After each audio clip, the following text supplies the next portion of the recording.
22 years ago, a teacher and some of his students here at Huntington Beach High School wanted to save a piece of local history. Then they got a sign from above. I'll tell you about it in just a minute. I'm Chris Epting. I'm a writer and a storyteller, the author of several books and many articles about Huntington Beach. And what I like best is uncovering history that you may not be familiar with. This is Hidden Huntington Beach.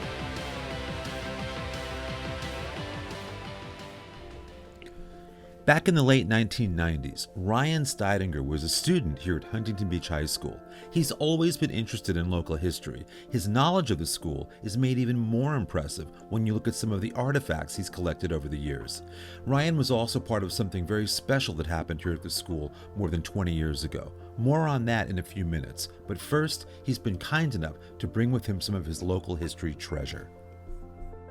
So Ryan, before we get to our big piece of hidden history, you've got some small pieces of hidden history that are really fascinating. Thank you. Tell everyone where we're standing and why we're standing here. So we're standing in front of historic Huntington Beach High School and particularly the Darrell Stillwagon Auditorium. Built in 1926, and it's a beautiful piece of obvious but yet still hidden Huntington Beach history. Well, speaking of which, you have let me carry this piece in. This is an original piece of 1926 roof tile? Yes. Yeah, came off the building in the early 2000s, and it was either from 26 or from the 1940s redo when they were working with the main building, when the main building got pulled off of the auditorium, because originally they were attached. And you've got here LA Pressed Brick Company on there, the origin of the brick, which is always fascinating. You always look for that on a piece of brick tile like this. What are you holding? So this is an original rigging pin. It's called a belay pin, and this was used in the rigging system, the fly loft there at Huntington Beach High School. So it would have sat up and down in a rail with a number of holes in it, and this would have been inserted and then would have had rope wrapped around the top and the bottom of it to secure scenery and overhead rigging. And then if you needed to move it or release that rigging, you would pull the pin and the rope would come out. This piece was something that my father actually saved when he was a student here, and he had made some new ones for these dilapidated ones and kept it. Wow, and what else is in your hand there? We have a stage screw, and this would have been used in overhead rigging as well, but used on the stage. It would have been screwed into the deck, like so, and then you would have wrapped rope around it and to secure, again, overhead stage rigging, etc. We obviously use different, more modern and safer things than this today.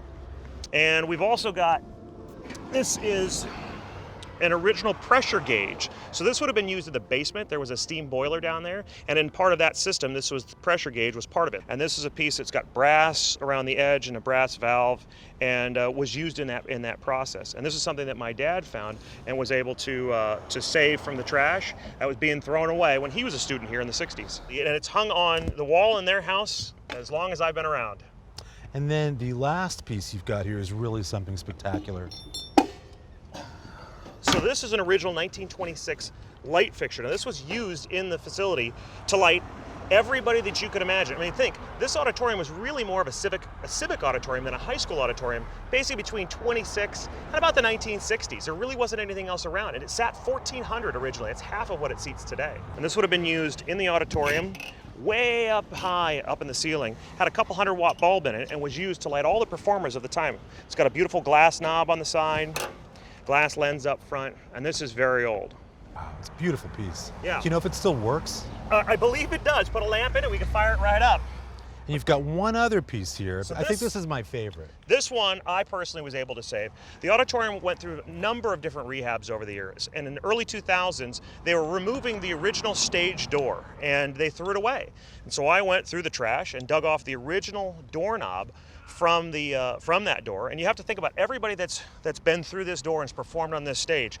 I mean, even back in the 40s, the Von Trapp family was here and performed. Now, and your grandmother saw them perform? My grandmother, yeah, she came and saw them in the 40s perform. They were a touring act. Absolutely. Long before Sound of Music, they were a touring act that had come over after World War II. And every performer's hand touched that doorknob. You think about Bruce Brown for, Endless Summer, right? He came and did shows here in the 60s, and all the students, I mean, really think about it, it's living history, right? Every student that's been through here and has been through the theater arts program had, at one time up to the 2000s, had used this doorknob. Amazing. I myself, many a time. Amazing. Ryan, listen, these are great small pieces of hidden history. Why don't we take a walk over and look at a big piece of hidden history? Good idea? All right. If you remember back during season 1, we tracked down a bunch of the wonderful mosaic bird murals that were once located at Seacliff Shopping Center. If you recall, many of the murals have now been restored and are on display at City Hall. But thanks to a Huntington Beach High School teacher back then, one of the murals lives on here as well. Ryan, many of us here in Huntington Beach are fascinated by the bird murals that used to exist nearby at Seacliff. You were here when this one was restored by students, right? Yes, that's correct. I was a student here when we got this, and we always used to remember the old Seacliff. You get to go to Jose McCoy's, try to get away from supervision and get over there. But it was really wonderful to get to see the history brought here and actually have the students help restore this with the art teacher. I remember it was really dirty and there was just a grime on everything. And they went through and cleaned it and restored it and brought it back. And it ties in so well with the curriculum that we teach here at Huntington. Rhyme of the Ancient Mariner. We all read it in school, and to have this amazing mosaic representation of it had to be really inspiring. Absolutely, and it's great. It's still here today, and it looks just as good as the day it was installed. This is hidden history. People drive by it every day. In addition to the mural, I'm thrilled that there's a plaque here dedicated to Mrs. Becky Harville, the teacher, the English teacher, who helped this whole project take place. It's a really nice acknowledgement. If you come over here, you want to make sure you see not just the mural, but the plaque as well. Ryan, with that, how about we find some more hidden history? You got it, let's go. Back in 1998, Ryan was part of a class project that represents one of the great historic saves in Huntington Beach history, and today constitutes an important hidden landmark. I couldn't wait for him to tell the story. So Ryan, it's about 22 years ago. It starts in a class, a media class. Correct. Here at the high school. Yeah. Tell me the story about how the Huntington sign is removed from the cinema on Beach here to the high school. So I was a student in the TV media production class here at Huntington Beach High School. Our instructor, John Colby, we shot TV news and some other, variety programs in the afternoon. We were looking for some different pieces for the set and in our little studio. And John Colby said, well, there's this movie theater over there at 5 Points that's going to be torn down. What if we got the sign off it to put in the studio? We thought, boy, well, that's a really good idea. And he said, we should make an effort of it and try to raise some money. So teaching us about civic responsibility and saving our past, which is something I was already passionate about, we went ahead and started the process of reaching out to Terra Nova, who was the management firm of 5 Points at the time. Spoke with a lovely lady who was so nice and helping me as a high school student to walk me through the process. I just can't come down there and take it off the building, right? So we went through the process. They were so nice to donate it. We got some news media involved. An article was written in the paper.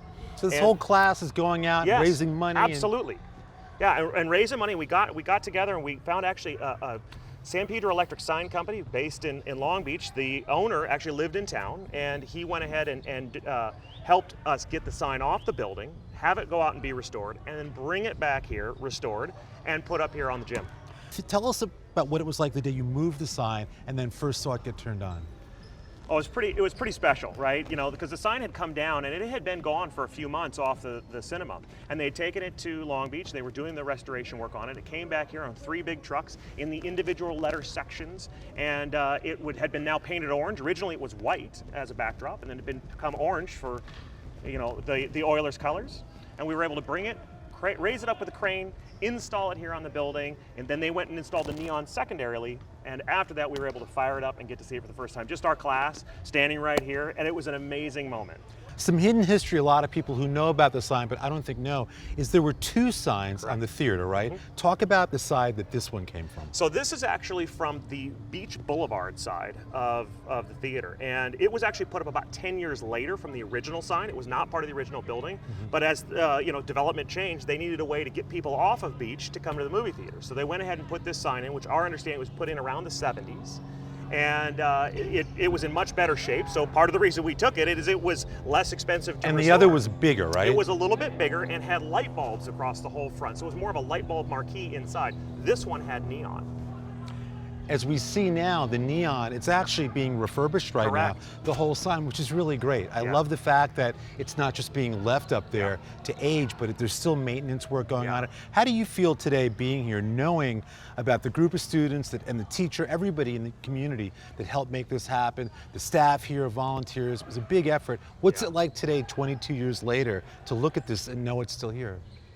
it brings a smile to my face, truly. It's to be able to leave something that I was involved in that's a legacy here, and to have something that, now my oldest comes here, and he's, playing on football, and it's part of their logo, and it's on school signs and on stickers, and to see that the school has taken this and adopted it as part of its branding, I couldn't be happier.